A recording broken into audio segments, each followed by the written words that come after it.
नांदेड जिल्ह्यामध्ये तसे 16 ते 17 प्रकरण आपल्या विद्यार्थ्यांचे मंजूर झालेत एनएलएमचे 1 कोटीचे, परंतु 18 नंबर बॅचचे जे आपले मेंबर आहेत त्यांची सबसिडी जमा झालेली आहे. ज्या लोकांना योजनाच माहिती नाही त्यांना सांगतोय, फार्मवरती आलेले जे काही आपले मेंबर असतात किंवा आपल्या फार्मवरती ट्रेनिंग घेतलेले अशा 350 लोकांनी महाराष्ट्रामध्ये एनएलएम सारखी योजना मंजूर केली आणि 1,500 पेक्षा जास्त विद्यार्थ्यांनी जो का मेंबरनी आपल्या बाकीच्या इतर छोट्या मोठ्या योजना मिळवल्यात. आणि आज मुद्दाम तुमच्यासाठी हा व्हिडिओ करतोय कारण सबसिडी जी 50 लाखांची केंद्र सरकारची सबसिडी आहे ती मंजूर झालेले मेंबर सुद्धा किंवा ती मिळालेले मेंबर आपल्या इथे आलेले आहेत. मी मुद्दाम त्यांना बोलून घेतलं, कारण काय तर लोकांना कळालं पाहिजे की शेळी पालनामध्ये ही प्रक्रिया कशी मिळवायची. तुमच्या समोर त्यांनी अर्ज करण्यापासून तर सबसिडी मिळवेपर्यंत हा त्यांचा प्रवास कसा राहिला ती चर्चा करण्यासाठी त्यांना इथे घेऊन आलोय. नमस्कार, माझं नाव सतीश रणेर, तुम्ही पाहताय आधुनिक शेतीचे युट्यूब चॅनल. आणि शेळीपालन आणि कुक्कुटपालनाच्या दुनियेमध्ये एका शेळीपासून सुरुवात करणाऱ्यापासून तर 1 कोटीची 525 शेळ्यांची योजना मिळवणारे सर्वांच्या मुलाखती लोकांसाठी घेऊन येतोय. तुम्हा सर्वांचं मनापासून स्वागत. एकदा थोडक्यात परिचय, गाव, नाव आणि पत्ता. नमस्कार, माझं नाव संभाजी उर्फ रवी नागनाथराव कावलगावे, राहणार बोरी बुद्रुक, तालुका कंधार, जिल्हा नांदेड. बर, तुमचं? मी संजय पांडुरंग खांडरे, राहणार धानोरा, तालुका भोकर, जिल्हा नांदेड. आपला? रामकृष्ण गणपत पांडलवार, राहणार किनी, तालुका भोकर, जिल्हा नांदेड. आपला परिचय? माझं नाव संकेत खांडरे, मी धानोराचाच राहणार. थोडक्यात तुम्हाला सांगतो, यांची 100+5 ची म्हणजे जी एनएलएम ची योजना आहे ती मंजूर झाली. विशेष म्हणजे त्यांची मंजूर होऊन सबसिडी सुद्धा मिळालेली आहे. तुमचा कितीचा प्रकल्प? 300+15 आणि आपला? 500+25. आणि विशेष म्हणजे ट्रेनिंगला सर्व मेंबर येऊन गेलेले आहेत. आता मुद्दाम भेट याच्यामुळे की सर योजना मंजूर झाली आणि त्यांची पूर्णतः म्हणजे प्रक्रिया झालेली आहे. शेडचं काम तुमचं जवळपास आता तुमचं चालू आहे, तुमचं पूर्ण झालेलं आहे. ते ह्याच्यामुळं कारण तुम्हाला कळावं की केंद्र सरकारच्या योजना पण मंजूर होतात किंवा राज्य सरकारच्या योजना मंजूर होतात आणि त्या कशा पद्धतीने मिळवायच्या त्यासाठीचा हा प्रवास. सुरुवात कधी केली होती अर्ज प्रक्रियेपासून तर मिळवण्यापर्यंत? मी सुरुवात 2024 मार्च एप्रिल मध्ये सुरुवात केली होती. मार्च ते एप्रिल मध्ये 2024 सुरुवात केली होती. बर. सुरुवातीला ह्या योजनेची माहिती कोणालाच नव्हती आणि ऑनलाईन फॉर्म सबमिट केल्याच्या नंतर त्याच्यामध्ये एवढे त्रुटी आल्या होत्या की त्रुटीमध्ये प्रत्येक वेळेस वेगळं दुसरं काहीतरी यायचं. कागदपत्र त्यांनी जे सांगितलेत ती आपण केली पूर्तता केल्याच्या नंतर सुद्धा जिल्हा पशुसंवर्धन विभाग असेल, राज्य पशुसंवर्धन विभाग आणि केंद्रीय म्हणजे जे भारत सरकारतर्फे जे असते त्यांच्या मार्फत ह्या सर्व त्रुटी कागदपत्रांची तपासणी होते आणि त्याच्यातून ज्या काही त्रुटी असतात ते आपल्याला ऑनलाईन त्या ॲपद्वारेच सुचवलं जाते. असं सुरुवातीला मला जवळपास 5-6 महिने माझे सगळे त्रुटीमध्येच गेले. त्यावेळेस जास्त कोणाला माहिती नव्हती आणि मी माझं हे सर्व काम सुरुवातीला एजंट मार्फत केलं होतं. पण त्यांना सुद्धा ह्या योजनेची काही माहिती नव्हती. महाराष्ट्रामध्ये एनएलएमच्या बाबतीत समज आणि गैरसमज भरपूर होते. तसं जर पाहिलं तर फार सुरळीत आणि सुटसुटीत प्रक्रिया होती, परंतु माहिती नसल्यामुळे सगळ्यात जास्त अडचणी आल्या. इव्हन आपल्यालाच नाही, त्या यंत्रणेमधले काही घटक जे होते का त्यांना सुद्धा ह्या सगळ्या गोष्टींची जास्त माहिती नव्हती. बरोबर. परत पुढचा प्रवास कसा राहिला? मग अर्ज प्रक्रिया झाल्या, मंजूर होऊन आलो, बँकेचं काही याच्यात अडथळा वगैरे आला का? खूप अडथळा आला सर. कसा? बँकेचा अडथळा म्हणजे मी ही योजना सुरू करण्याच्या अगोदर 2020 मध्ये शेळीपालन सुरू करावं, लॉकडाऊन मध्ये शेळीपालन सुरू करावं असा माझा विचार होता. आणि त्यावेळेस मी बँकेला गेल्याच्या नंतर बँकेला सांगितलं की मला असं शेळीपालन करायचं आहे, मला आपल्याकडून बँकेतर्फे कर्ज हवं आहे. तर बँकेनं जवळपास ते माझ्या स्कीमच्या संदर्भात पूर्ण होईपर्यंत 3 मॅनेजर बदलले त्या बँकेचे. देऊ करू, असं करू, तसं करू, पण त्यांनी काही शेवटी कर्ज दिलंच नाही. ते झाल्याच्या नंतर मला राजकीय, मी सध्या काँग्रेस पक्षाचा पदाधिकारी आहे, महाराष्ट्र सचिव आहे युवक काँग्रेसचा. आणि राजकीय नेत्यांना मॅनेजरला बोलणं करून त्यांना प्रेशर आणून आपण त्यांना कर्ज देण्यास भाग पाडलं होतं. पण मला जे कांबळे सर होते, कंधारचे मॅनेजर होते, त्यांनी मला सांगितलं की तुम्ही आत्ताच सुरुवातीला जास्त कर्ज घेऊन व्यवसाय सुरू करू नका, तुम्ही अगोदर थोडा अभ्यास घ्या, त्याचा अभ्यास करून 1-2 वर्षानंतर जेव्हा अनुभव येईल तुम्हाला तेव्हा तुम्ही बँकेचं कर्ज घेऊन शेळी पालन तुम्ही सुरू करा. त्यांनी आपल्या शेतामध्ये येऊन व्हिजिट केली होती, सर्व बघितले. त्याच्यानंतर मला ते थोडं योग्य वाटलं. मग मी स्वखर्चावरच 10-15 शेळ्या घेऊन शेळी पालन सुरू केलं होतं. सुरू केल्याच्या नंतर 2-3 वर्ष त्याचा अनुभव घेतला. अनुभव घेतल्याच्या नंतर ह्या नॅशनल लाईव्हस्टॉक मिशन आमचे परभणीचेच प्रीतम जंगम सर म्हणून आपल्या नाबार्डचे मॅनेजर होते, त्यांच्याशी संपर्क केल्याच्या नंतर त्यांनी मला ह्या योजनेची माहिती सांगितली. माहिती सांगितल्याच्या नंतर मी थोडा अभ्यास केला. अभ्यास करून याचे एजंट मार्फत सुरुवातीला काम केलं. पण त्यांना पण माहिती नसल्यामुळे मी त्या एजंटला हे करून मी माझं वैयक्तिकच ह्या योजनेची वैयक्तिक सुरू केलं. सुरू केल्याच्या नंतर वेळोवेळी याच्या चक्रा मारावं लागायच्या. ही कागद पाहिजे, ते कागद पाहिजे. त्याचं फक्त कागदपत्रच नाही तर त्याच्या व्यतिरिक्त सुद्धा ह्या योजनेचं खूप अडचणी आहेत. उदाहरणार्थ कशा आल्या अडचणी? उदाहरणार्थ म्हणजे सगळे कागदपत्र आम्ही सबमिट केले. त्या प्रोजेक्ट रिपोर्टमध्ये सगळ्यात मोठी अडचण प्रोजेक्ट रिपोर्टची असते सर. त्याच्यामध्ये आपण प्रोजेक्टमध्ये काय करतो हे आपल्याला पण माहीत नसते. सुरुवातीला शेळी पालन करणारा व्यक्ती हा तशा प्रोजेक्ट रिपोर्टचा कधी त्यांना संबंध झालेला नसतो. बरोबर आहे. प्रोजेक्ट रिपोर्ट ही कन्सेप्ट कशी होती की जो मला प्रोजेक्ट उभा राहायचा आहे, समथिंग 100 शेळ्या प्लस 5 शेळ्यांचा, समजा 5 बोकड 100 शेळ्यांचा प्रोजेक्ट करायचा आहे, तर त्याची पूर्ण जी आखणी आहे ती कागदावरती मांडायची. जनरल हे कन्सेप्टच लोकांना माहित असते. आता बी ज्यावेळेस लोक मला विचार करतात आम्हाला प्रोजेक्ट रिपोर्ट द्या, अरे प्रोजेक्ट रिपोर्ट म्हणजे तुम्हाला माहिती आहे का, माझं हे म्हणणं येत अगोदर. कारण डिटेल प्रोजेक्ट डीपीआर ज्याला म्हणतो आपण, डिटेल प्रोजेक्ट रिपोर्ट, मी सॅम्पल प्रोजेक्ट रिपोर्ट त्यांना देत असतो. का तर त्यांच्या अभ्यासासाठी तुम्हाला कळावं 100 शेळ्यांमध्ये बोकडांची जे काय रचना आहे किंवा तुमच्या शेळ्यांची रचना आहे, तुमच्या शेडची आखणी आहे, त्याचं इस्टिमेट आहे, त्याची कॉस्टिंग आहे, त्या सगळ्या गोष्टीचे तुम्हाला किती लावायचंय ह्याची पूर्ण आखणी किंवा याची पेपरवरती पूर्ण वर्क करणं म्हणजे प्रोजेक्ट रिपोर्ट झाला. परंतु हे बऱ्यापैकी आपल्या इकडच्या लोकांना शेळी पालनात कसा इम्प्लिमेंट करायचा हे माहिती नाहीये. बरोबर. ह्या गोष्टीच्या संदर्भात म्हणून बरं आपल्या इकडचा प्रवास कसा झाला? तुम्ही इकडे म्हणजे ट्रेनिंगला ज्यावेळेस कधी आले त्यावेळेस तुम्हाला कोणी सुचवलं किंवा इकडे आल्याच्या नंतर काही गोष्टी तुम्हाला? मी शेळी पालन जसं करण्याचा विचार करत होतो, मी युट्यूब वरती तेव्हापासून तुमचे व्हिडिओ बघत होतो सर. सुरुवातीला तुमचे व्हिडिओ बघायचे, तुम्ही जी माहिती तळमळीने सांगत होतात ती मला आवडली. आणि आता आपण ज्या क्षेत्रामध्ये काम करणार आहोत त्याच्यामुळं पूर्ण तुमचेच व्हिडिओ, मी तुमचे व्हिडिओ बघितल्याच्या नंतर दुसऱ्या कोणत्या चॅनलला किंवा याला व्हिजिट न करता केवळ तुमचे व्हिडिओ बघूनच मी शेळी पालनचा अभ्यास केलाय. आणि म्हणलं एक वेळेस तुमची प्रॅक्टिकलला कधी आले होते? आम्ही मागच्या वर्षी चालू होतो, 18वी बॅच होती ना, त्यावेळेस प्रॅक्टिकल केलं. तसे अगोदर पण मी पोखरणीला वगैरे ट्रेनिंग घेतली होती. म्हणलं तुमची माहिती मला योग्य वाटली आणि म्हणून मी तुमच्याकडे आमच्या मित्रांसहित पांडलवार सर होते, पोलीस निरीक्षक केंद्रे सर होते, त्यांच्यासोबत मी व्हिजिट केली. आणि नवीन आता माझ्यापेक्षा वडील जास्त शेळी पालनच्या याच्यामध्ये होते. मग आता मी स्वतः ह्या शेळी पालनचं करत आहे. मी आणि स्वतः गावाकडे राहून आता शेळी पालन करत आहे. ओके. म्हणजे तुमच्या संदर्भासाठी सांगतो मित्रांनो, 18 नंबर बॅचला भरपूर मेंबर आले होते. जवळपास 1000च्या आसपास आकडा होता त्यावेळेस आपलं जे प्रॅक्टिकल झालं होतं. आणि त्याच्यानंतर आम्ही नोव्हेंबरला घेतली त्यावेळेस 530 होते. आणि म्हणून हे रकाने किंवा आखणे जे आहेत सध्या फार्मवरती जे चेंजेस केलेत त्या गोष्टीसाठी आलेल्या लोकांना सुटसुटीत शेळी पालन कळावं. आज तुम्ही डीपीआर नुसार जरी बनवला असला तर पण काही गोष्टी ज्या मला अनुभवातून द्यायच्यात आणि प्रत्येक गोष्ट हाताला फोड आलेले आहेत 3. कारण आम्ही रात्री 12-12 वाजेपर्यंत करतो. शेळी पालनातल्या लोकांना देण्यासाठी हे सगळं आहे.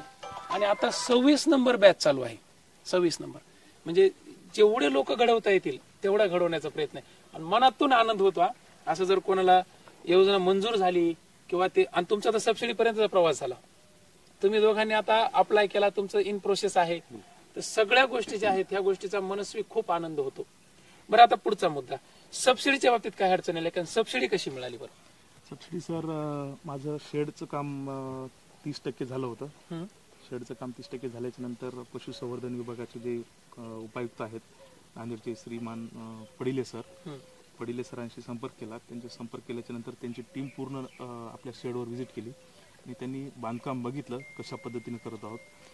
पण जे प्रोजेक्ट रिपोर्टमध्ये जे सुरुवातीला ज्या प्रकारे आपण नकाशा दिला होता, म्हणजे शेड कशा पद्धतीचा करणार आहोत त्या पद्धतीने आहे का ते शेड पूर्ण बघतात. बघून त्यांना योग्य त्यांना पूर्ण तसं आपलं सर्व काम जे करत आहे NLMचं ते योजनेप्रमाणेच, योजनेला जे हवंय ते त्या प्रकारेच काम करत आहे मी.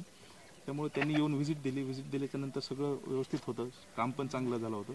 30% काम झाल्याच्या नंतर त्यांनी फोटो काढले. फोटो काढून ते सबसिडीसाठी पुढची प्रोसेस करतात. पुढे पाठवले हा, ते पुढे पाठवल्याच्या म्हणजे नंतर उपायुक्ताकडून ही सर्व तपासणी झाली. त्याच्यानंतर हे गेले पशुसंवर्धन आयुक्ताकडे, मला वाटतं औंध आपल्याला पुण्यावरून हे होतं, आणि तिथून पुन्हा मग ती केंद्राकडे ती प्रक्रिया पुटअप होत असते ती प्रक्रिया. हा प्रवास किती, म्हणजे सबसिडी अप्लाय केल्यापासून तर मंजूर होईपर्यंतचा किती कालावधी लागला? मला एकंदरीत 3-4 महिने लागले. 3 महिन्यामध्ये पहिली म्हणजे पहिला 50% सबसिडीचा भाग तुमचा 3 महिन्यामध्ये आला. सेकंड अप्लाय कधी करण्यात आला आणि त्याच्या संदर्भात सेकंड मला आता हे सेकंड अप्लाय सबसिडीचं जे असते ते आपण पूर्ण खरेदी झाली आपली शेळ्यांची, टोटल जी 100+5 खरेदी झाली, आणि ते खरेदी झाल्याच्या नंतर ते तेव्हा येतील, व्हिजिट करतील, शेडचं काम पूर्ण इन्स्ट्रुमेंट जे काही पाहिजेत ते सगळं बघितल्याच्या नंतर त्यांना ओके वाटलं, म्हणजे जे आपण दाखवलंय ते पूर्ण आहे, केलाय प्रोजेक्ट, ते झाल्याच्या नंतर ते पुढे अप्लाय करतील 100% साठी. आणि नक्कीच तुम्ही एक फार चांगली गोष्ट केली. तुमच्या सगळ्या प्रक्रियेचा त्यांना फायदा झाला आणि त्यांच्या सगळ्या गोष्टींचा तुम्हाला एकमेकांना, म्हणजे ही जी प्रक्रिया आहे, कोणतीही गोष्ट एकट्या माणसाच्या हिशोबाने जर करायचं, मानवी स्वभाव आहे. मला जर उद्या एखादा अडथळा आला की मी लगेच तिथं डिमोटिवेट होतो किंवा माझं मॉरल जे आहे ते डाऊन होतं. म्हणजे मला काय वाटतं की यार हे ठीक आहे, मला ह्याच्यानं होतच नाही, काढून 4 कागद 25 कुटाने 4 चक्रा मारल्या की माणूस कदरते. आणि अशी जर साथ एकमेकांची मिळाली तर लगेच माणसाला धीर मिळतो, आधार मिळतो. म्हणून तुम्हाला प्रत्येक महाराष्ट्रातल्या प्रत्येकाने कोणी जर NLM करत असेल किंवा ऑलरेडी तुमच्याकडे जर कोणी NLMचा, एकमेकांना सहकार्य करा. आपले जे प्रवीण भाऊ आहेत ना तेलंगणाचे, 3 नंबर बॅचचे विद्यार्थी होते. तुम्ही 2024 ला अप्लाय केला होता, त्यांनी 2000 मला वाटतं 22 का 23 तुमच्यापेक्षा जुने, आणि खूप खूप स्ट्रगल केला. ज्यावेळेस मी प्रवीण भाऊचा म्हणजे व्हिडिओ टाकला त्यावेळेस त्यांनी कमीत कमी 100 ते 150 लोकांना फोनवरती पद्धतशीर काउन्सिलिंग केले की प्रवास कसा करायचा, ह्याच्यात कुठं काय अडचणी येतात, सगळ्या गोष्टी. तर ही जी माहिती आहे तुमची फार महत्वाची आहे. लक्षात घ्या, मी मोबाईल नंबर देतोय भाऊंचा. मोबाईल नंबर ह्याच्यामुळे देतोय की तुम्हाला फार टोकाची अडचण आल्याच्या नंतर मदत व्हावी. नाही तर उठलं की सुटलं त्याला बारीक सारी गोष्टीसाठी फोन करून बेजार करू नका. बरं, आता आपला तुम्ही राहणारे दोघं पण भोकरचे. भोकर मध्ये कोणत्या गावामध्ये नेमका, कारण नांदेडचे खूप मेंबर आहेत आपले. भोकर म्हणजे आता माझं किनी म्हणून गाव आहे. किनी गाव किनी. तुमचा किनी मध्ये चालू आहे आणि तुमचं माझं धानोरा तालुका भोकर. मंजुरी आली का तुमच्या दोघांच्या ना? मंजुरी आहे. NLM ला इलिजिबल ठरून त्याला 5-6 महिने झाले. माझ्या जुलै 2024 मध्येच खरं तर माझा इलिजिबल ठरला होता NLM मध्ये फॉर्म. त्यानंतर बँकेच्या लोन साठीची जी हालचाली होत्या त्या बँक लोन थोडीशी खडतर बाजू आहे याच्यामध्ये. एकंदरीत सगळ्या म्हणजे खडतर एवढ्यासाठीच की आपले कागदपत्र जोपर्यंत परिपूर्ण होत नाहीत तोपर्यंत बँक कुठल्याही प्रकारची रिस्क आपल्यासाठी घेत नाही. त्याचं कारण सांगतो एक थोडक्यात, लोकांसाठी पण आणि आपल्यासाठी पण. काय मुद्दा होतोय माहितीये का, आपण योजनेसाठी अर्ज करतो, बरेच लोक सबसिडीच्या उद्देशाने अर्ज करतात आणि बँकेला लोन द्यायचे आपल्याला. बँकेचा सरकारच्या सबसिडीचं काही घेणं देणं नाही. आता बँकेनं लोन दिल्याच्या नंतर आपण बँकेचं लोनच फेडत नाही, आपण सबसिडी मिळाल्याच्या नंतर आपण हातावरी करतो, मग बँकेचं नुकसान झालं ना. म्हणून बँकेवाल्यांनी सरकारकडे ह्या गोष्टीच्या संदर्भानं भरपूर गोष्टी ताणून धरली किंवा आम्हाला कसल्या गोष्टीचा आधार, आमचा परतावाच मिळाला नाही ना. बरं, आपलं सिबिल डाऊन होतं, क्रेडिट खराब होतं गावाचं किंवा सगळ्याचं एरियाचं. लोक म्हणतात आम्हाला काय घेणं देणे त्याच्यापासून, मी 5-25 लाख घेऊन मोकळा झालो, तुमची बँक जाणे तुमचं गाव जाणे. ही मानसिकता काही लोकांची होती भूतकाळामध्ये, त्याच्यामुळे आपला सगळा वासुदेव झालेला आहे. म्हणून मला काय म्हणायचं माहितीये का, म्हणून बँका त्यांची साईड सेफ झाल्याशिवाय ते देईन झाल्यात. ते काय म्हणते, पहिल्यांदा एक तर आम्हाला NA प्लॉट द्या, एक तर तुम्हाला तालुक्याच्या ठिकाणी चांगली स्ट्रॉंग प्रॉपर्टी द्या किंवा एखादं बांधकाम द्या, नाही तर काय तुम्ही सोनं गोल्ड लोन करा किंवा तुम्ही FD करा. ह्या ज्या तुम्हाला अडचणी बँक सांगायला का, ते ह्या कारणामुळे. पण हे पण तुम्हाला सांगतो, ज्या गावांचं क्रेडिट चांगलं आहे बँकेमध्ये, ज्या लोकांचं तिथं रेप्युटेशन बँकेमध्ये चांगलं आहे, तुमचे ITR जर असतील किंवा तुमचे जर त्या बँकेशी व्यवहार चांगले असतील तर विना काही गोष्टीची पण काही काही बँकांनी लोन केलेलं आहे. आता जसं उदाहरणार्थ तुम्हाला 100+5 जर सांगायला गेलं, तुमचं किती 100+5 होतं, म्हणजे तुमचं 3, 7 आणि 10 3 लाख तुमचा स्वतःचा सहभाग. माझं 7.5 होतं स्वतःचं, 7.5 बँकेचं. अच्छा, आपण 25 लाखाचं केलंय. तुम्ही 25चं केलंय का? 7.5 लाख बँक लोन आणि 7.5 स्वतःची. अच्छा, अजून एक गोष्ट सांगतो, एनेबल फ्लेक्झिबल आहे बरं का. तुम्हाला जेवढ्या एस्टिमेट नुसार तुम्ही करताय त्या याच्यानुसार तुम्हाला मंजूर करता येतं. म्हणजे तुमच्या डोक्यात हे असावं, कारण वारंवार एनएलएमनं किंवा केंद्रानं त्याच्या संदर्भाचे नियम चेंज करत गेलेले आहेत, शिथिल करत गेलेले आहेत गरजेनुसार, लोकांच्या सोयीनुसार. कारण याचं नावच आहे राष्ट्रीय पशुधन विकास कार्यक्रम. म्हणजे देशातल्या सर्व पशूंची संख्या वाढली पाहिजे, त्यासाठी लोकांना प्रेरित करणं, लोकांना अर्थसहाय्य करणं हा त्याचा उद्देश आहे. म्हणून ते चेंजेस केले. तुमचं किती 7.5 आणि 10च्या हिशोबात होतं. आता आपलं कशा स्वरूपात केलेलं आहे सर? माझं 300+15चं प्रोजेक्ट आहे. 300+15 त्याच्यामध्ये आपला 6 लाखाचा वाटा, आपला तुमचा वाटा 24 लाख रुपये लोन बरं आणि 30 लाख रुपये सबसिडी. अच्छा, अशा पद्धतीने एकूण 60 लाखाचा प्रोजेक्ट आहे तुमचा. तर त्या प्रोजेक्ट करता त्यांनी तुम्हाला आता पूर्वी सांगितल्याप्रमाणे आता तुम्ही व्हिडिओ करताय, लोकांना खरं ज्ञान पोहोचवण्याचा प्रयत्न करताय, एक अत्यंत महत्वाची गोष्ट आहे. आता मला ज्या गोष्टीतून सफर करावं लागलं किंवा माझे 5-7 महिने जे वेस्ट गेले किंवा विनाकारण माझी पायपीट झाली, ती पायपीट इतरांची तुम्ही खूप चांगल्या पद्धतीने थांबवू शकता. त्यासाठी मी प्रत्यक्ष नॉलेज त्या लोकांसाठी देऊ इच्छितो 100%. की या प्रोजेक्ट करिता आपल्याला सगळ्यात अगोदर जमिनीचा सर्च रिपोर्ट, राईट, आपल्या जमिनीचं व्हॅल्युएशन, बरोबर, त्यानंतर तुमचं जे काही तुम्ही घर तारण देणार आहात ती प्रॉपर्टी तुमची NA तर पाहिजेच. आता त्याचा आग्रह आहे की ती प्रॉपर्टी गुंठेवारी असली पाहिजे. अच्छा, गुंठेवारीची बँक प्रॉपर्टी, तुम्हाला ह्या बँक गोष्टीची ह्या मागणी गोष्टीची करायली. डिमांड करते. बरं. मग आपली घराचा सर्च रिपोर्ट, घराचं व्हॅल्युएशन, बरं, ह्या गोष्टी अत्यंत महत्वाच्या त्याच्यामध्ये. सर, मला याच्यामध्ये आलेली महत्वाची अडचण तुम्हाला एक सांगतो. मी आता हा प्रोजेक्ट पत्नीच्या नावे आहे. तर पत्नीच्या नावे 1 एकर जमीन आहे, माझ्या नावे साधारण 3 एकर जमीन आहे. बरोबर, तर पत्नीच्या नावे जमीन आहे, त्या पत्नीच्या नावावर आपण प्रोजेक्ट करतोय. ती जमीन 3 वर्षापूर्वी विकत घेतलेली. बरं, मग 3 वर्षापूर्वी विकत घेतलेली जमीन, त्याच्यावर दुसऱ्याचा ज्याच्याकडून आपण जमीन घेतली त्याच्या जमिनीवर बोजा होता. बरं, मग आता त्या बोजा उतरवणं, आता खरं तर मला समज असा की बा क्लिअर आहे सगळं, बरोबर. पण आपल्याला हे माहिती नसतं की त्या जमिनीचं काय, तिथे जात नाही. ते जमीन क्लिअर आहे की नाही हे आपल्याला माहिती नसते. मग आपण जसं जसं ह्या गोष्टीला घेऊन पुढे जातो, जेव्हा आपण खूप पुढे गेलोय, आता अगदी म्हणजे मंजूर होते की काय, अशा सगळ्या पोझिशनेतून एक मोठी अडचण आपल्यासाठी निर्माण होऊन बसते. तो डोंगर असतो आपल्या डोंगर. मग आता अक्षरशः खरं तर जमीन मी माझ्या चुलत भावाकडून घेतली आहे आणि ती योजना होती SC लोकांच्या, SC साठीची ती योजना होती. त्यानं त्याच्या मित्राला ती जमीन बोजासाठी दिली आणि त्या मित्राचा शेळीपालनाचा 10 शेळ्यांचा काहीतरी प्रोजेक्ट मंजूर झाला होता आणि त्याची बँकेला तो क्लिअर करू शकला नाही सगळे कागदपत्र. त्याला मंजूर झालेला प्रकल्प मंजूर झाला, प्रोजेक्ट मंजूर झाला, परंतु बँकेनं लोन मंजूर झालं नाही. त्या अगोदर बोजा उतरवला पण बँक लोन काही मिळालं नाही.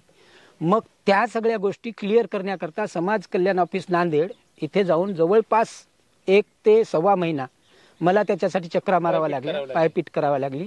आणि त्यामुळे कदाचित अशा काहीतरी छोट्या छोट्या अडचणी येऊन बसतात आणि आपला प्रोजेक्ट पुढे पुढे लांबत जातो. खरं तर पद्धतशीररित्या हा प्रोजेक्ट जर समजून घेतला आणि त्यानुसार आपण कागदपत्रांची जुळवाजुळव केली तर मला तुमचा व्हिडिओ ऐकणाऱ्या लोकांना एक छानसा सल्ला द्यायचा आहे की तुम्ही मी जसं चुकीचं पाऊल उचललंय तसं तुम्ही तुमच्याकडून त्या चुका होऊ नयेत. सगळ्यात अगोदर प्रोजेक्ट समजून घ्या. त्यासाठी तुमच्यासारख्या एखाद्या मार्गदर्शकाची गरज निश्चितच महत्त्वाची ठरणार आहे. प्रोजेक्ट अगोदर समजून घ्या, त्यासाठी लागणारे कागदपत्र, आपली प्रॉपर्टीज क्लिअर असायला हव्यात आणि त्या कागदपत्राची पूर्ण जुळवाजुळव केल्यानंतर आपण कामाला लागलं पाहिजे. करेक्ट. इथून मग बँकेच्या नंतर मग ते क्लिअर झाल्या बँकेनं तुम्हाला? बँकेने सर आता कालच मला किनवट ब्रँच, आमची हेड ब्रँच किनवट आहे भोकरची, तर त्यांचा मला कालच मॅनेजर साहेबांचा फोन आला की तुमचं सँक्शन लेटर तयार आहे, तुम्ही सोमवारी येऊन घेऊन जा. म्हणजे खूप चांगला शुभ संकेत मिळाला सर. नक्कीच. या थोडासा मध्येच व्हिडिओ थांबून मी काही गोष्टी तुम्हाला क्लिअर करून देतो. 3 बाजू आहेत. सगळ्यात पहिलं शेळी पालनाची आणि कुक्कुट पालनाची योजना आहे. तर जनावर समजून घ्यायचं आणि जनावरांचं संगोपन आणि सांभाळ करण्यासाठी तुमची मानसिकता असली पाहिजे, तुमच्याकडे तेवढी कार्यक्षमता असली पाहिजे. 4 माणसं तुम्हाला प्रशिक्षित करावे लागणार, त्यांनी स्वतः सुद्धा त्या संगोपनाची माहिती घ्यावी लागेल. एक बाजू. दुसरी बाजू, बँकेशी व्यवहार चालू आहे तुमचा, जी काय तुम्ही 35% लोनच्या संदर्भात करालात तर बँकेसाठी लागणाऱ्या सगळ्या गोष्टी तुम्हाला परिपूर्ण करायच्यात. उदाहरणार्थ सिव्हिल स्कोअर तुमचा क्लिअर असला पाहिजे, बरोबर आहे. तुमच्याकडे बँकेला तारण देण्यासाठी प्रॉपर्टी असली पाहिजे. एने प्रॉपर्टी असो, बांधकाम असो, किंवा तुमचा एफडी असो, किंवा गोल्ड लोन असो, किंवा समथिंग काही पण ज्या गोष्टी असेल जे बँकेला लागणार आहेत त्या. इथं आला दुसरा गोष्ट, सातबारा क्लिअर असावा. बऱ्याच जणांना पीक कर्ज आहे, क्रॉप लोन ज्याला म्हणतो, तर ते बोजा नसला पाहिजे, किंवा इतर कुठल्या स्वरूपाचा बोजा नसावा. सातबारा क्लिअर, तुमचा सिबिल क्लिअर, तुमचे बँकेशी रिलेशन व्यवस्थित. ओळख जरी नसेल तरी काय घेणं नाही. तुमची ओळख म्हणजे तुमच्या सातबारा किंवा तुमच्या बाकीचे रेकॉर्ड. आणि तिसरी महत्वाची गोष्ट, केंद्राला काय लागतंय, तुमच्याकडची काही कागदपत्र. कागदपत्र कोणती? सगळ्यात महत्वाचं प्रशिक्षण प्रमाणपत्र, अनुभव प्रमाणपत्र. दुसरी महत्वाची गोष्ट, तुमचं जे काय प्रोजेक्ट रिपोर्ट आहे, डिटेल प्रोजेक्ट रिपोर्ट, डीपीआर, त्यातला सॅम्पल मी देतोय ना. तुम्हाला फक्त इकडचा पाहायचा, अभ्यास करायचा आणि तुमचा प्रोजेक्ट त्याच्यात मांडायचा आहे. त्या सगळ्या गोष्टीसाठी मी आहे. पण लोकांनी ह्या गोष्टी समजून घ्याव्या. केंद्राला जे लागतंय ते मला द्यायचंय, बँकेला जे लागतंय ते मला द्यायचं. आणि सगळ्यात महत्वाचं, ह्या दोघांचं क्लिअर झाल्यावर मला शेळी पालन करायचंय, तर शेळी समजून घ्यावा लागणार. हा शेड कसा करावा, हा चारा कसा लावावा, ह्या जनावराला औषध कोणतं द्यावं, काय सगळ्या गोष्टी. तर 3 लेवलवरती हा प्रोजेक्ट सगळ्यात महत्वाचा तुम्हाला सांभाळून घ्यायचा आहे. मी थोडंसं 1 मिनिटामध्ये काही लोकांना क्लिअर करून दिलं. आता तुमचा प्रवास फार महत्वाचा. आता लक्षात आल्या गोष्टी. आणि अजून मी सुधारलं नसेल तर खाली मुन्नाचा म्हणजे रामेश्वरचा मोबाईल नंबर दिलेला आहे. तर रामेश्वरला संपर्क करा. मी थोडासा व्यस्त असतो, काही लोकांचे फोन उचलू शकतो नाही, पण म्हणून माझा आग्रह काय असतो माहिती का, तुम्ही ग्रुपला जॉईन व्हा. तुम्ही मेंबर झाले, तुम्ही ग्रुपला जॉईन झाले, इथं प्रॅक्टिकलला आले, तुम्ही 21 दिवसाच्या ऑनलाईन ट्रेनिंगला जॉईन झाले, तर मी तुम्हाला पदेशीर सांगू शकतो ना. आता 26 नंबर बॅचला माझ्या व्हॉट्सअपला 410 लोक आहेत.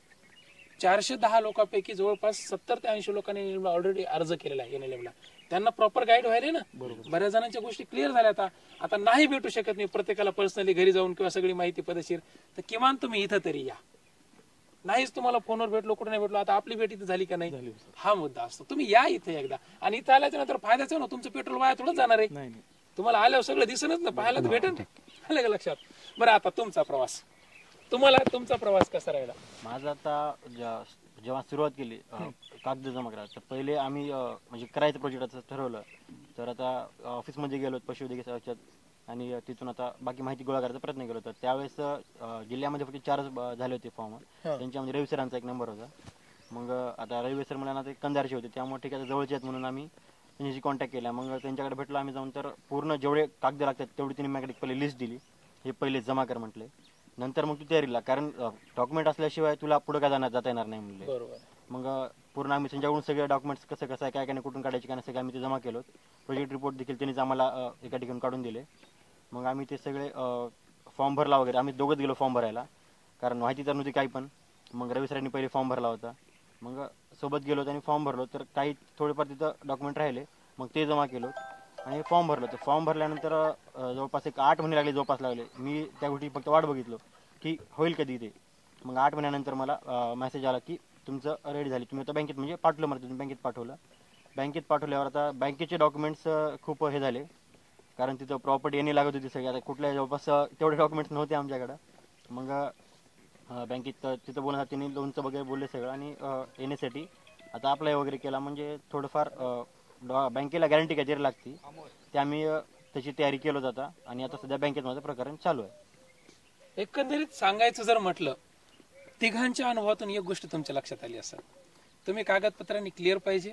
दुसरी गोष्ट, काही जी अडचण आहे ती सोडवण्यासाठी तुमची मानसिक तयारी पाहिजे कुठल्याही स्वरूपाची.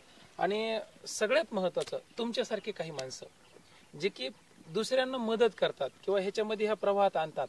आणि त्याच्याही पेक्षा महत्वाचं की तुम्ही त्यांना माहिती देऊन त्या गोष्टीसाठी पुढे नेत आहे. तुमचे व्हिडिओ बघूनच मला हे आवड निर्माण झाली. आणि तुम्ही जसं सांगताय शेळीपालन बद्दल, शेळ्यांच्या बिमारीबद्दल, शेळ्यांची पूर्वतयारी, चारा नियोजन, शेड व्यवस्थापन, ह्या गोष्टी सर तुम्ही ज्या आत्मीयतेने सांगतात ते व्हिडिओ बघूनच मला आवड झाली सर. आता माझ्याकडं जवळपास यांचं तर बंटी पंडलवारचं तर झालेलंच आहे, पण माझ्याकडे 7-8 जणांचे एनएलएमचे प्रोजेक्ट संदर्भात काम चालू आहे त्यांचं. त्यांना सर जेव्हा वेळ असेल, मी सुरुवातीला केले तर एजंट मार्फत केले. आता सुद्धा सर ह्या योजनेसंदर्भात कोणी 2 लाख घेतंय, कोणी 3 लाख. सर्वसामान्य माणसांना ते योजनेचं तर राहू दे, आपण या एजंटच्याच याच्यामध्ये मरायची वेळ सर. करेक्ट आहे. आणि नादी लागू नका, माझं स्पष्ट म्हणणं आहे. स्पष्ट मी सर सांगत असतो, कोणाला आता ह्यांची माझी ओळख नव्हती. नांदेड पशुसंवर्धन विभाग ऑफिसमध्ये गेल्याच्या नंतर सरांनी माझा नंबर दिलाय. तर सरांचा मला फोन आला, सर असा असं नंबर दिलाय. सर म्हणलं ह्यांना तर द्या, आणखी कोणी जर नवीन येत असेल माहिती संदर्भात कसं काय तर आत्ता नांदेडमध्ये ज्यांचे प्रोजेक्ट कम्प्लीट म्हणजे माझ्यासारखे झाले शेड काम फक्त 6 जण आहेत सर. 6 जणांना 6 जणांना आता 13 तारखेला पुण्याला कॉन्क्लेव्ह होतं, परिषद होतं. त्या परिषदमध्ये केंद्रीय मंत्री होते सर्व असताना त्याच्यामध्ये मी सुद्धा गेलो होतो. आमचे जे प्रशांत भडसर आहेत औंधचे जे पशुसंवर्धन विभागाचे अधिकारी, त्यांचं सुद्धा मला वेळोवेळी मार्गदर्शन झालेलं आहे. तेवढ्या मोठ्या लेवलचे अधिकारी असताना सुद्धा त्यांनी, मी जेव्हा त्यांच्याशी संपर्क केला तेव्हा त्यांनी मला त्याचं योग्य मार्गदर्शन केलंय. आणि खूप चांगले लोक आहेत, चांगले सर, खूप चांगले लोक आहेत अजून तुम्हाला माहिती देण्यासाठी. संपर्क होण्यापर्यंतच मला अडचण होती. संपर्क झाल्याच्या नंतर प्रशांत भट सरांसोबत आपले नांदेडचे जे उपायुक्त पडिले सर आहेत, बिलोलीकर सर होते, आमच्या कंधारचे मेयर सर होते, एवढा चांगला संवाद आमच्यामध्ये दोघांमध्ये सर्व अधिकाऱ्यांमध्ये असतात. त्यांनी स्वतःहून मार्गदर्शन, स्वतःहून फोन करतात आणि कावलगावीजी तुम्ही असं करा तसं करा, हे तळमळीने सर ते सांगत असतात. बरं, त्यांचा काहीच नाही, त्यांना फक्त एक केंद्राचा जो उद्देश आहे तो लोकांपर्यंत पोहोचावा. आणि बरं, हा जो व्हिडिओ आहे तुमच्यासारख्या लोकांची माहिती आणि हे देण्याची तळमळ एकच आहे, कारण आता खूप लोकांनी अप्लाय केलेलं आहे, इन प्रोसेस आहेत. प्रत्येक जिल्ह्यातून हजारो लोक आहेत. आता राज्यामधून हजारो लोक आहेत. तर तुमच्या सर्वांसाठी एकच महत्वाचा मेसेज आहे, लक्षात घ्या. तुमच्या अडचणी जर समजा तुमच्याच्यानं ती अडचण क्लिअरच होणार नसेल तर तुम्ही त्याला झगडू नका. अडचण क्लिअरच होणार नसेल, फॉर एक्झाम्पल तुमच्याकडे समजा बँकेला तारण देण्यासाठी कसल्याच स्वरूपाचं काही नाहीये, तर तुमची गोष्ट अडकणारच आहे. मी जेव्हा अप्लाय केलं होतं बँकेला तेव्हा बँकेनं काही बघून माझं प्रोजेक्ट रिजेक्ट केलं होतं सर. अरे म्हणजे जर याच्याबद्दल, ह्या योजनेबद्दल, बँकेच्या अनुभवाबद्दल बोललं तर सर माझं एखादं पुस्तक प्रकाशित होईल. माझा असा वाईट अनुभव माझा झालेला आहे. मला सांगा, एखाद्या बँकेनं आपला प्रोजेक्ट रिजेक्ट केल्याच्या नंतर मंजूर करून घेणं म्हणजे हे तुम्हाला पण हे सर, म्हणजे मी पहिलं पासूनच मी ह्या योजनेमध्ये एवढा हे झालो की बँकेनं रिजेक्ट केलं, मग त्याच्यामध्ये सिबिलचा प्रॉब्लेम दिला. त्यांनी म्हणलं सिबिल तुमचं कमी आहे. माझं अकाउंट सुद्धा सेटल झालेलं, कधी झालं होतं ते मला पण माहित नाही, पण ते सेटल झालेलं होतं. आता जुन्या काळामध्ये एखादी गोष्ट झाली का मग दुरुस्ती नाहीच का मग त्या गोष्टीसाठी? आणि सिबिल अशी गोष्ट ते फ्लेक्झिबल असतं. नंतरचे व्यवहार बघा ना आमचे सेटल झालेलं होतं. त्यांनी सेटलचं दिलं. एनए प्रॉपर्टी सांगितली सर. मी त्यांना म्हणलं एनए प्रॉपर्टी तर माझ्या घराचं पण एनए झालेलं नव्हतं, जमीन घेतली होती. त्यांना नांदेडमधील 1.5 कोटी रुपये व्हॅल्युएशन असलेलं शेत त्यांना तारण देण्यासाठी तयार होतं सर. पण त्यांची काही मानसिकता घ्यायची, शेती घ्यायची मानसिकता नव्हती. त्यांना म्हणलं सर माझी 8 एकर जमीन, मी 7-12 तुम्हाला तारण करतो सर. बँकेचं लोनच किती आहे? 7.5 मॉर्गेज. बँकेचं एकच म्हणणं आहे, शेती मॉर्गेज करू शकत नाही. ही लय खराब मानसिकता आहे बरं का. एक जणाचा तोच अनुभव आला. त्याने व्हॅल्युएशन मला वाटतं किती 18,000 रुपये काहीतरी त्याचं व्हॅल्युएशन काढ एकरी, आणि 7 लाखापर्यंत ते म्हणत का 35 एकराचे 7-12 आणू कुठून? आता मी म्हणला म्हणजे साधी गोष्ट आहे. अहो तुम्ही कोणत्या गावाकडं 22-25 लाखाचे भाव चालू आहेत ना. ठीक आहे, मान्य करतो आम्ही किंवा सरकार दरबारी एवढं व्हॅल्युएशन नाही, पण ऍटलिस्ट तुम्ही जवळपास तरी या. असं एकदम विरोधाची भूमिका नसावी. माझी महाराष्ट्रातल्या तमाम बँक मॅनेजरला एक कळकळीची विनंती आहे, तुम्ही असं समजू नका की हा व्यक्ती आमच्याकडे म्हणजे पैसे खाण्यासाठीच येतोय म्हणून. अहो लोक ह्या पशुधनामध्ये खूप इंटरेस्ट न उतरलेले आहेत. आणि केंद्र सरकार उगाच काय 50% सबसिडी देते का?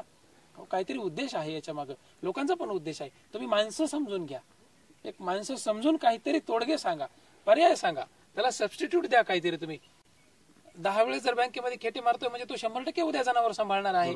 हा, आणि तुमचं तर लोन आहे ना, तुम्ही तर सगळ्या गोष्टी करून घेताय, बांधून ठेवताय त्याला, तुम्ही असं वाऱ्यावर थोडं सोडताय. सर जेव्हा बँकेला पण कळालं की हे आता यांचं करणं भागच आहे, तेव्हा स्वतः रिजनल मॅनेजर साहेब जे होते, संतोष प्रभावती नाव काहीतरी त्यांचं असं केलं, त्यांनी मला बोलवल्याच्या नंतर सगळ्यात अगोदर मी किती तयार आहे शेळी पालन करण्यासाठी हे त्यांनी मला तिथं विचारलं सर. बरोबर आहे. एका पाठोपाठ एक असे प्रश्न विचारले की ह्यांना शेळी पालनची किती माहिती आहे, हे किती अनुभवी आहेत. म्हणजे तुमची क्रॉस परीक्षा घेतली, क्रॉस चेकिंग माझी केली. 2 अधिकारी होते, दुसरे पण अधिकारी तिथं बसलेले होते. त्यांनी एवढं विचारले की, आणि त्याच्यामध्ये मी सर 90% योग्य पद्धतीने त्यांना मी जे ट्रेनिंग घेतली, मी जे अभ्यास करत होतो सर, खरंच ते तिथं. त्या जागी जर मी फेल झालो असतो तर कदाचित बँकेचं लोन मला पण भेटलं नसतं. मग ते त्यांना योग्य वाटलं. त्यांना योग्य वाटल्याच्या नंतर मला ते दुसरे अधिकारी बाहेर आल्याच्या नंतर म्हणले हे सरांनी तुम्हाला क्रॉस चेक केले म्हणले, आणि सर तुमच्याबद्दल आता पॉझिटिव्ह आहेत. त्याच्यानंतर सर मग माझं लोनचं काम झालंय. मी शेतावरच लोन केले सर, पण शेवटी शेतावरच माझं मॉर्गेज. म्हणजे बघा, त्यांच्या सांगण्यातला मेसेज एक सगळ्यात महत्वाचा आहे की तुमची तयारी जर समजा पराकोटीची इच्छा जर असेल तर 100% तुमचं त्या ठिकाणी काम होऊ शकते. म्हणून येणे प्रॉपर्टीच असावी अशातला काय भाग नाही, परंतु तुम्ही जसं शेतावर सांगितलं की शेतावर सुद्धा तुम्हाला सगळ्या गोष्टी झाल्या, तर तुम्ही सुद्धा ह्या गोष्टी समजून घ्या. आणि असं नाही की एखादा मॅनेजर खडूस भेटला तो करणं झालाय म्हणजे त्या बँकेत तुम्हाला कामच होणार नाही. तुम्ही रिजनल मॅनेजरकडे जा, तुम्ही त्याच्यापेक्षा अजून वरिष्ठाकडे जा, अजून चौकशी करा, दुसऱ्या बँकेमध्ये बोला, पण तुम्ही थांबू नका. बँकेचं पण एकच म्हणणं आहे सर, बँकेचं एकच म्हणणं आहे, तुम्ही जे करताय त्याचा तुम्हाला पण अनुभव पाहिजे. तुम्हाला आम्ही बँक लोन दिलं, कदाचित तुम्ही याच्यामध्ये अयशस्वी झालात तर तुम्ही बँकेचं लोन फेडणार कसं? सबसिडीच्या जोर तर हप्ते फिटणार नाही नाहीत. फेडणार ते. त्याच्यामुळे तुम्हाला हे व्यवसाय समजून घेणं गरजेचं आहे. आणि ह्या व्यवसायात ही प्रक्रिया तर एक पार्ट झाला, एक भाग, बँकेची प्रक्रिया, मंजुरीची प्रक्रिया, सगळ्यात महत्वाचं आहे. उद्या सुरू केल्याच्या नंतर हे धन कसं सांभाळायचं. आणि निश्चित राहा, हे धन सांभाळण्यासाठी बाकीच्या सगळ्या गोष्टी सांगायला मी सक्षम आहे. तुम्ही याला तयार राहा, या ट्रेनिंगला या, प्रॅक्टिकलला या. काही दिवस राहायचंय, महिना 15 दिवस राहायचंय, महिना 15 दिवस राहा. तुमच्या गड्याला ठेवायचंय, गड्याला ठेवा. आपल्याकडे काही एक्स्ट्रा चार्जेस बी नसतात. बरोबर आहे का नाही? तुम्ही या, सगळ्या गोष्टी शिकण्यासाठी मी सक्षम आहे. ठीक आहे, आता व्हिडिओ हा बोला. बरं सर, आम्ही एक आशा घेऊन आलोय आपल्याकडे. आता माझ्या समोर असलेले काही प्रश्न आहेत. आता माझं लोन सँक्शन झालंय. हो, मला आता सरांसोबत थोडंसं मी गाडीमध्ये आमची चर्चा झाली. आता मला शेडला सुरुवात करावं लागेल, माझं शेड बांधणीची सुरुवात होईल.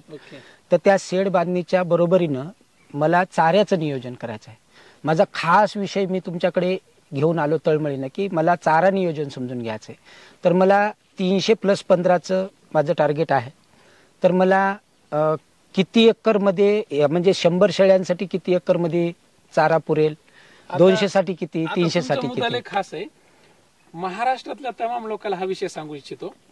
ज्या तुमच्या मनातले प्रश्न आहेत शेळी पालनाच्या संदर्भातले, मी 21 दिवस ऑनलाईन याच्यामुळे ठेवतो. आता तुमचं झालंय ऑलरेडी. एक मुद्दा मला सविस्तरपणे सांगता यावा, कारण तोडक्या किंवा मोडक्या शब्दात किंवा थोडक्यात मी नाही सांगू शकत. माझ्याकडं 31 प्रकारचे चाऱ्याचे नमुने आहेत. प्रत्येक प्लॉट रेडी आहे आणि प्रत्येक चारा हा सूर्य हा जिद्रत तुमच्या समोर कापून जनावराला टाकतो आम्ही. मग तो लावण्यापासून तर कापणीपर्यंत याच्यात फक्त ओलाच नाही, ओला, सुका, भरडा सगळं पद्धतशीरपणे. असे टोटल माझ्याकडं शेळी पालनातले 21 मुद्दे आहेत. म्हणून 21 दिवस घेतो. आणि शेवटी मग गोळी कशी पाजायची किंवा खाऊ कशी घालायची, औषध कसं पाजायचं, इंजेक्शन कसं द्यायचं, सलाईन कसं द्यायचं, ह्या गोष्टीपर्यंतचा सगळा प्रवास शेळी पालनाचा तो तुम्हाला पद्धतशीरपणे मी या कोर्समध्ये समजा किंवा ट्रेनिंगच्या कोर्समध्ये. बरं, फीस किती ठेवली मी? 1500 रुपये. आलेल्या माणसाच्या सकाळच्या नाश्त्यापासून दुपारचं जेवण, दिवसाच्या 2-3 चहापर्यंत सगळ्या गोष्टीची सोय करतो. आणि ते सगळ्या लोकांनी व्हिडिओमध्ये बी पाहिले किंवा तुम्ही बी पाहिले. ह्या गोष्टीतून आणि प्रमाणपत्र पुन्हा 3 विषयाचं, शेळीपालन, कुक्कुटपालन, गांडूळ खत, प्रशिक्षण, अनुभव, म्हणजे जेवढं याच्यात लागतंय माझ्यापर्यंत मी सगळं देण्याचा प्रयत्न करतो. तर तुम्हाला ते घ्या त्या हिशोबाने. आता चाऱ्याचा ताणच घ्यायचा नाही. तुम्ही आलात ना, आता सगळं हा सूर्य आयोजित समोर जाऊन सगळे चारे दाखवतो. ह्यातले किमान 10 तरी प्रकार तुमच्याकडे लावावे. आणि राहिला प्रश्न किती, हा तुमच्या बी मनातला प्रश्न आहे, लोकांच्या बी, 100 शेळ्यांसाठी किती असावा, तर माझं स्पष्ट स्वरूपात सांगणे, 2 एकरच्या आसपास चारा, 2 एकरच्या आसपास 100 शेळ्यांना कंटिन्युअसली कटिंग करत जर तुम्ही केला, म्हणजे 10 प्रकारचा चारा 2 एकर मध्ये तुम्ही लागवड केला, कडीनं तुम्ही सुभाबुळ, शेवरी वगैरे लागवड केली आणि सुक्या चाऱ्याचा भरपूर प्रमाणात जर स्टॉक केला तर आरामात पुरतो. मग त्याच्या तुलनेनुसार तुम्ही 200, 300, 500 शेळ्याला करावा. तुम्ही जर समजा सुका जास्त तयार केला, उदाहरणार्थ ज्वारीचा कडबा, भुसकट किंवा तुमची भुईमुगाची वेल, हे जर तुमच्याकडे तुम्ही जास्त प्रमाणात साठवून ठेवलं तर ओला तुम्ही अजून 1.5 एकर जरी केला तरी बस होतो. तुम्हाला ते गणित समजून घेण्यासाठी किमान 2-4 महिने अगोदर त्याच्यावर उतरावं लागेल. ते म्हणतात ना, देवळात गेल्याशिवाय देव दिसत नाही, बरोबर आहे का नाही? तशातला प्रकार आहे. एकदा तुम्ही, आणि देवळातच जायची गरज नाही तर तुम्ही काही दिवस ह्या देवळात येऊन बघा, तुम्हाला इथं बी देव दिसेल. तुमच्याकडे दुनिया तयार करून तुम्ही अनुभव घेण्यापेक्षा तुम्ही महिन्याभरासाठी काय करा, तुमचं बाडबिस्तान बांधा. अनुभवच घ्यायचा असेल तर या इथं. मग किती चारा लागतो, कापाव किती लागतो, टाकाव किती लागतो. आता 10 शिरोईचा प्लॉट इकडे आपला, या 10 शिरोईसाठी किती टाकला आपण, दिवसभरात किती लागला, वह्या आणि पेन घेऊनच बसायचं, बरोबर आहे का? इथं आले, इथं माझ्या संगत, आणि ताण घ्यायचा नाही. हा फक्त सतीश रंडे तुम्हाला व्हिडिओसाठी इथं असा दिसलाय, टाईट कपडे इस्त्रीचे घालून येते. थोड्या वेळाच्या नंतर तुम्हाला सतीश रंडे तिकडे वजवा हाताने दिसेल. म्हणलं ना, हाताला फोडा आले 4. आपला कार्यक्रम कमरेवर हात देऊन नसते, तर जमिनीवर उतरून आणि खूप आनंद भेटतो मला. लोक म्हणतात ह्याच्यात काय भेटते तुला, इतकी मरमर करतो. काल रात्रीच आमचे आलेले मिस्त्री मला म्हणू लागले, सर सकाळपासून पाहलो म्हणले कुत्र्यासारखी मरमर केलात, रात्री 2 वाजेपर्यंत तुम्ही सगळ्या गोष्टी केल्या, काय भेटते. ज्यावेळेस अशा लोकांना ह्या सगळ्या योजना मिळतात, ज्यावेळेस तुमच्या योजना मंजूर होतात, जेव्हा तुमच्या ठिकाणी तुम्ही चांगले जनावर सांभाळू लागतात का, त्याचा आनंद इथं काळजामध्ये होते. ह्या मनामध्ये त्या गोष्टीचा आनंद आहे. पृथ्वी तत्वामधला एक घटक कोणता का असेल, जर त्याच्या व्यवसायामध्ये, त्याच्या कुटुंबासाठी, त्याच्या उदरनिर्वाहासाठी जर समाधानी होत असेल तर त्याचा आनंद फार मोठा आहे. समजणाऱ्याला ही गोष्ट समजली असेल. मला काय म्हणायचंय, पैसा, प्रतिष्ठा किंवा तुमचं पद तुम्हाला हे समाधान देऊ शकत नाही. गरजेचा आहे पैसा, मी समजू शकतो, गरजेचं आहे पद, मी समजू शकतो, पण हा आनंद मिळवण्यासाठी इथंच राबावं लागते. त्याच्यात मला भरपूर समाधान आहे, कमी पडणार नाही, कारण पृथ्वी तत्वातल्या एका घटकासाठी कार्य चालू आहे. खूप खूप शुभेच्छा तुम्हाला. काही बी अडचणी आल्या तर मी आहे, बाकी अजून पण काही अधिकारी आता ऑलरेडी हे पण तयार झालेत. तर तुम्हाला सुद्धा जर फार टोकाच्या अडचणीत असतील तर संपर्क करा. त्यांचा पण मोबाईल नंबर दिलाय, माझा मोबाईल नंबर दिलाय, आणि लोकेशनला एकच काम करायचं, आधुनिक शेती फार्म एवढंच नाव टाकायचं. परभणी जिल्ह्यामध्ये गोविंदपूरवाडी नावाचं गाव आहे, इथं या आणि 16 फेब्रुवारीला प्रॅक्टिकल लावलेलं आहे. धन्यवाद.